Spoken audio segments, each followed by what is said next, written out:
हा हल्ल्यामागे पाकिस्तान आहे हे तर उघडच आहे, हे काही लपून राहिलं नाही. जगभरातून पाकिस्तानची या हल्ल्यामुळे आलोचना होत असून पाकिस्तान व दहशतवादी ह्यांचा इरादा हाच दिसतोय की सध्या भारतामध्ये जे हिंदू मुस्लिम द्वेषाचं राजकारण सुरू आहे ते अजून कसं बिघडेल, अजून कसे भारतातील मुस्लिम समाजावर अत्याचार होतील, हेच या हल्ल्यामागचं नियोजन आहे. कारण की हल्ला करताना अतिरेक्यांनी पहिल्यांदाच म्हणजे असं बघण्यात आलं की धर्म विचारून हल्ला केला.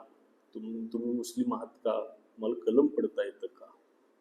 तर हे यामुळं मेसेज असा जातोय की मुस्लिम हे जिहादी झालेले आहेत व मुस्लिम कट्टरपंथी झालेले आहेत व ते हिंदू धर्माचा खात्मा करण्यासाठी येत आहेत, असा मेसेज देण्याचा प्रकार या आतंकवाद्यांनी केलेला आहे. म्हणजे हा जाणून बुजून केलेला आहे. कारण की भारतामधील सध्याच्या राजकारणात जे हिंदू मुस्लिम तेढ निर्माण झालेला आहे, खास करून या 3-4 वर्षात भाजप प्रणित केंद्र सरकारने जे मुस्लिम विरोधात निर्णय घेतलेले आहेत, कठोर निर्णय, याच्यामुळे कुठेतरी तेढ निर्माण होत आहेत.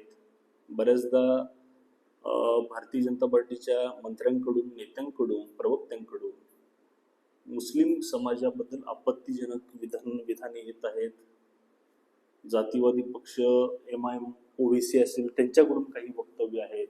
ह्याच्यामुळे जे अस्थिर वातावरण झालं आहे ते कुठेतरी अजून वाढावं, हेच नियोजन या आतंकवादाचं आहे.